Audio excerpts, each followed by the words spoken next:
Ladies and gentlemen, please welcome the ultimate gods of trivia knowledge, the Geeks. Mark Edward Hoyt, the movie geek. The currently available version of Once Upon a Time in America runs 3.5 hours. I'm still waiting for the director's cut. Paul Goebel, the TV geek. You think you're a channel surfer? I'm the big kahuna. Andy Sachs, the music geek. I love the Beatles, and I love bands that sound like the Beatles. I even love bands that sound like the Beatles. And our special guest geek, Holly Chandler, the South Park geek. In my CD changer right now, I have the Chef 8 CD, Mr. Hankey's Christmas Classics, and 3 other South Park CDs. Well, blow me down. It's time for Beat the Geeks. Hey guys, I'm Tiffany, and now please welcome the host of Beat the Geeks, Blaine Capatch.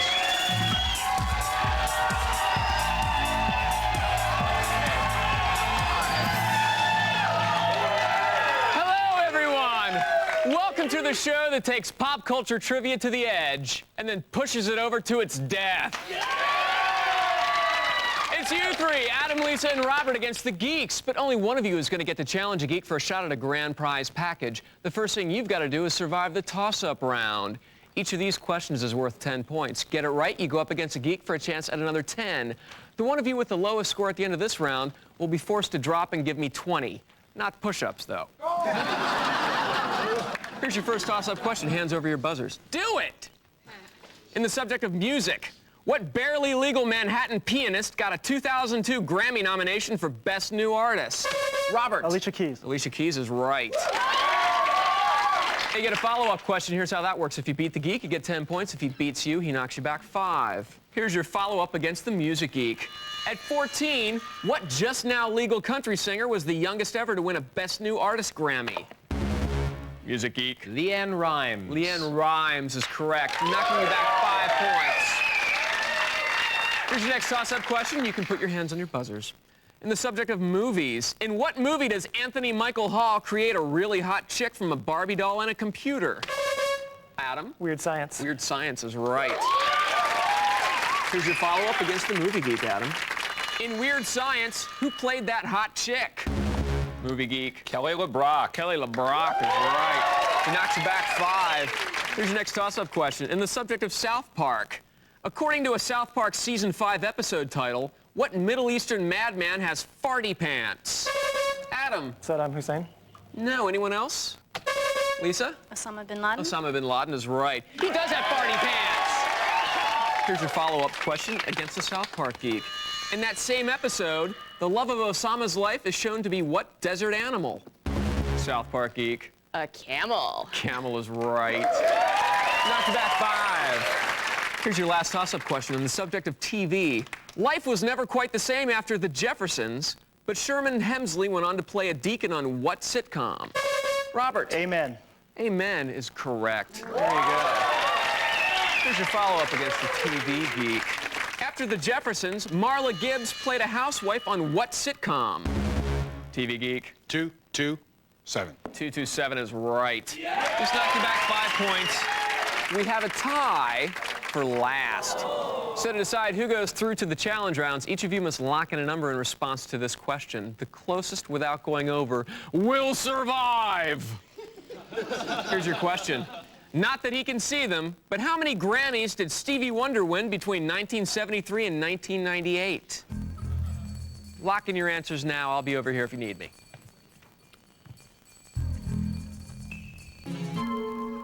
Hey, it sounds like your answers are locked in. Adam, please reveal your answer. 12. Huh. He won 21 Grammys between 73 and 98. You're off by 9. Lisa, if you're closer than Adam, you're going through to the challenge rounds. Please reveal your answer. That does it. Adam, it's clearly time for you to retire, and not one of those phony Michael Jordan retirements. Please pick up your parting gifts and exit the Geek Arena. That's it. Hang your head in shame while you're doing it. That's nice. Lisa, Robert, well done. You've proven yourselves worthy to play against the Geeks in our next round. So Might as well get to know you now that he's gone. Lisa, what do you do? I'm a supervisor. A supervisor. And what's the geekiest thing about you, Lisa? Well, there's several things, but the geekiest is probably that I've seen the movie Grease 43 times. You've seen Grease 43 times? Yes, I have. Wow. How many times have you seen Grease 2? Once. Funny, that's what everybody says. Robert, how about you? What do you do, sir? I'm a bartender. A bartender. Right on. I'll be talking to you later. Yeah. And what's the geekiest thing about you, Robert? The geekiest thing about me is that I'm a Food Network junkie. I watch it 24/7 whenever I have the chance, actually. Really? What's your favorite show on the Food Network? Hot Off the Grill with Bobby Flay, because I have a crush on Jackie, actually. Anyway, at the end of the show, one of you is going to have a chance to win a grand prize package that includes a Gallo surround sound system. And if you challenge and beat the Music Geek, you can win an original guitar signed by the legendary guitarist Robbie Robertson, courtesy of Rhino. It's really simple to get these amazing grand prizes. All you've got to do is beat the Geeks. Enough of the minor leagues. When we come back, these two challengers are going up against the murderer's row of trivia knowledge. Get out the pine tar.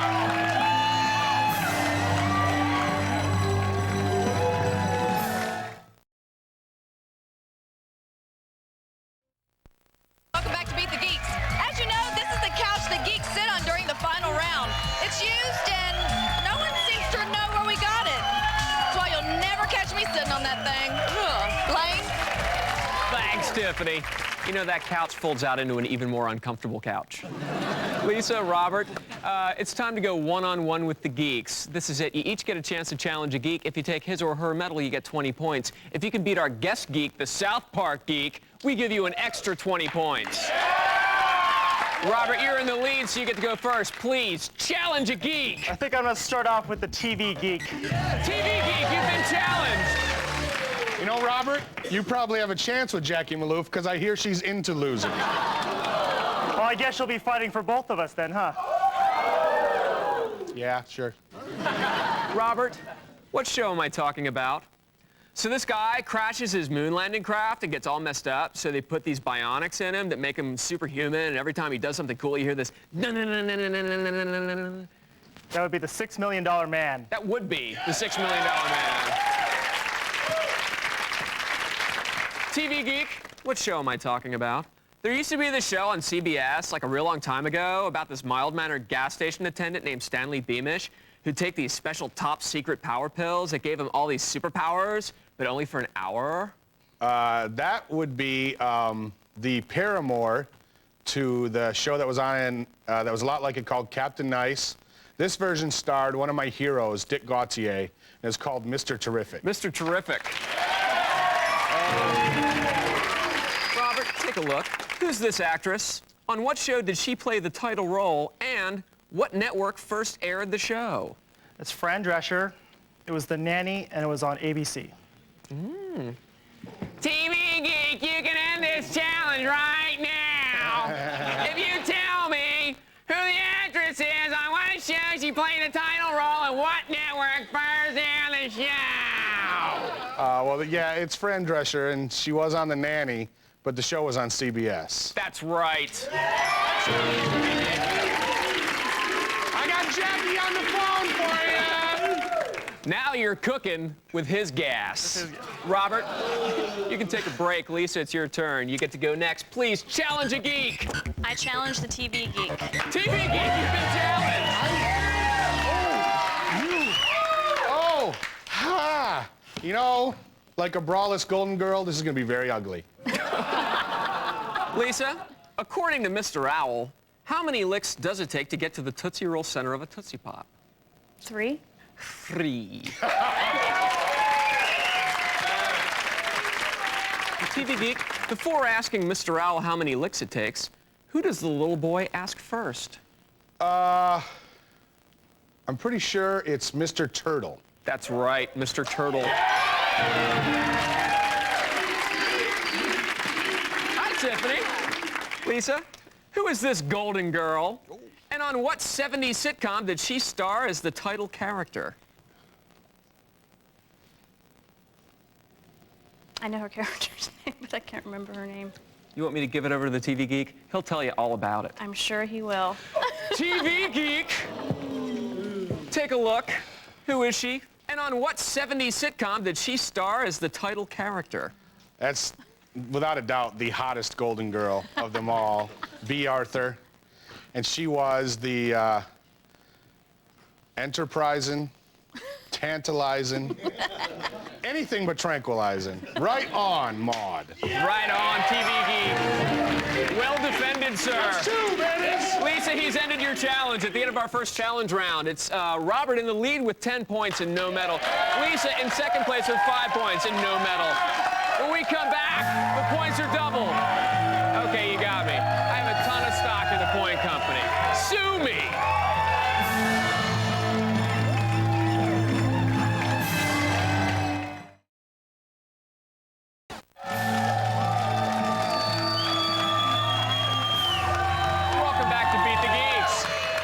Robert, it's time for 2 more challenges, but in this round, Geek medals are worth 40 points each. Lisa, you need the most help, so you get to go first. Please, challenge a geek!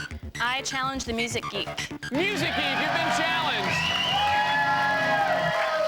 Lisa, for you, Grease is not the word. Failure is the word. Lisa, take a look. What famous fighter of Foo is this? And name one instrument he played on the Foo's album, The Color and the Shape.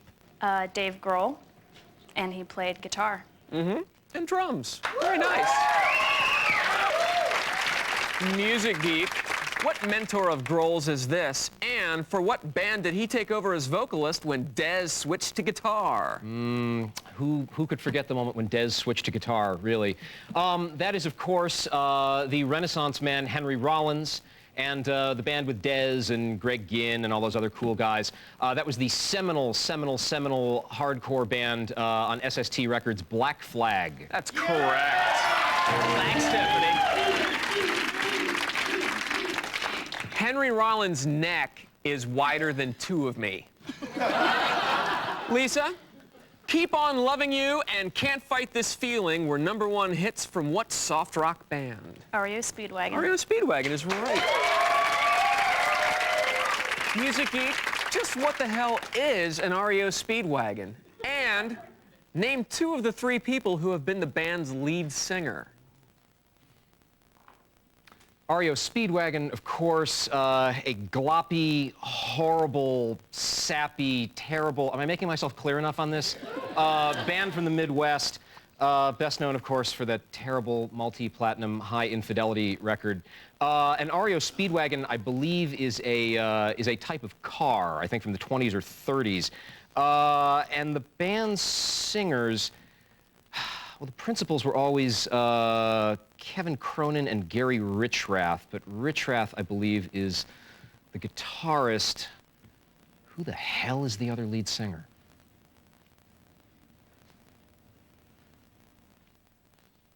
I don't know. They suck. Forget it. You're right and you're wrong. Terry Luttrell and Michael Murphy were the other singers, and the REO Speedwagon itself was a fire engine. A fire engine. REO Speedwagon has taken music's metal from it yet again and putting it around Lisa's neck. You got yourself 40 points and a medal there, Lisa. I hate to think that you have REO Speedwagon to thank for that. Your challenge is over for a little while. Robert, it's your go. Please, challenge a geek. I think it's time to wake up the movie geek. Movie geek, you've been challenged. My goodness. I could project 70 millimeter on your forehead. Robert, in a 1999 film, what actor does John Cusack get to be inside of in a totally not gay way?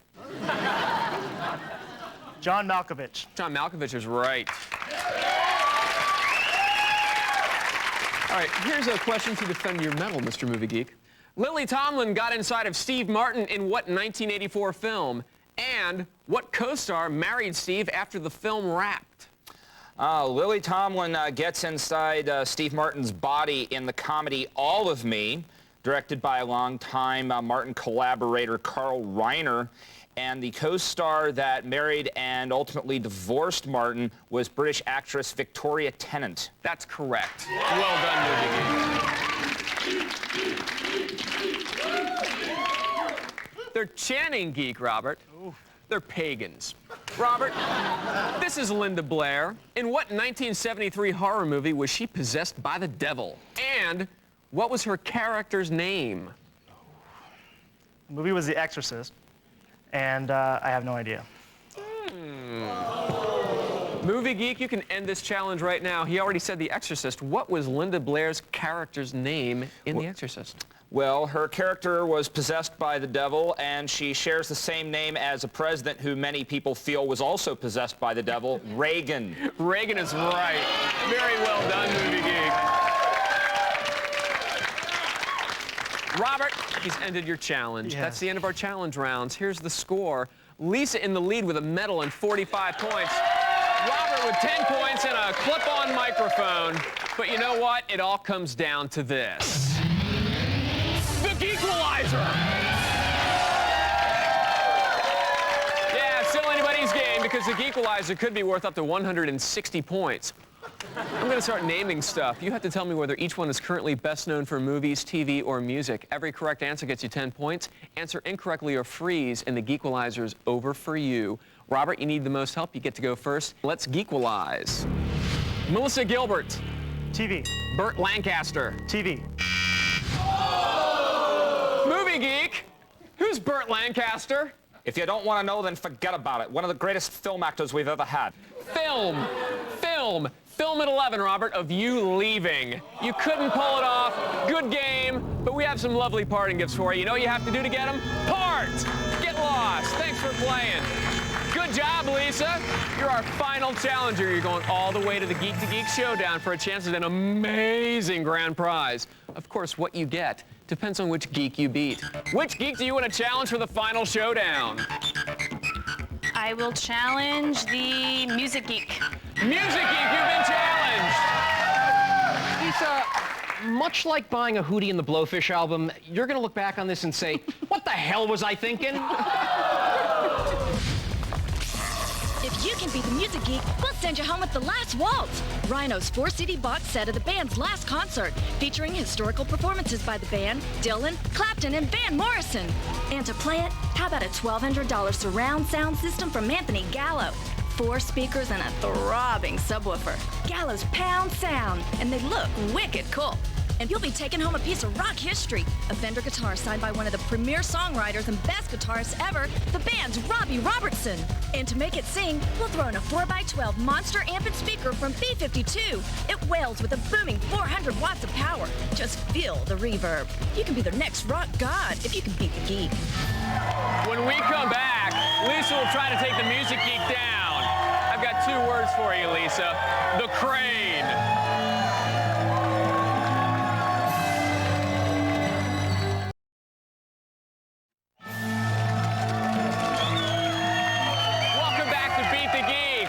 This is our final round. It's Lisa versus the Music Geek. The rules are simple. For each category, I ask a 1, 2, or 3-point question. First person to 7 points wins. Lisa, we're going to give you a little head start. You get to go first. The category, White Soul Singers. Would you like a 1, 2, or 3-point question? I'll take a 2-point. What white guy had 2 #1 hits in the U.S. with Never Gonna Give You Up and Together Forever? Rick Astley? Rick Astley's right. For 2 points. 2 points or 3 in White Soul Singers, Music Geek. I'm a soul man. Give me 3.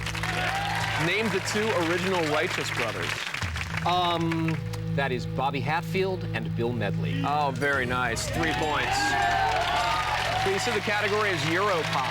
I'll take a 2. What Swedish quartet had hit songs with the Europop standards The Sign and All That She Wants?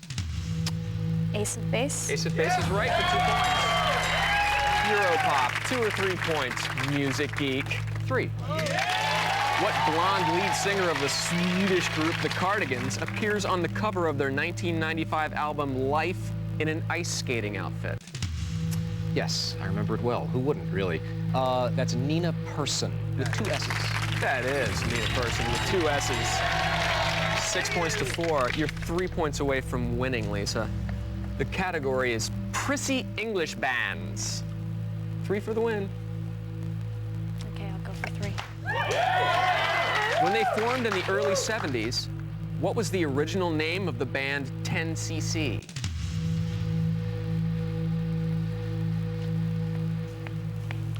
clue. Do you know? Of course I know. Hot Legs. They scored one of the great hits of all time with Neanderthal Man. Surely you remember Neanderthal Man. Yeah, duh, Hot Legs, duh. Prissy English bands for 3 points and the win, Music Geek. The term Manchester, used to describe the Manchester music sound, was taken from the title of a 1989 EP released by what Manchester band?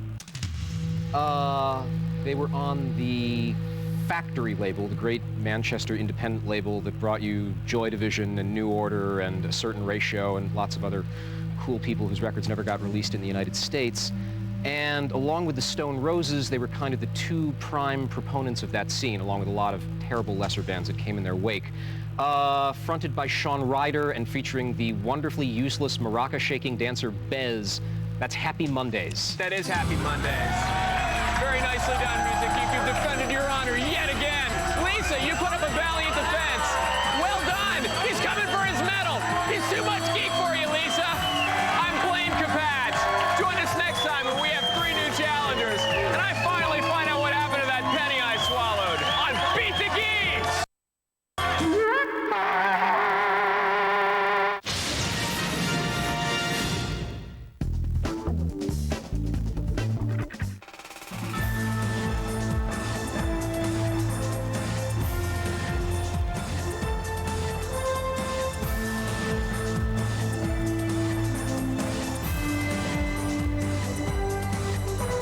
This is Comedy Central.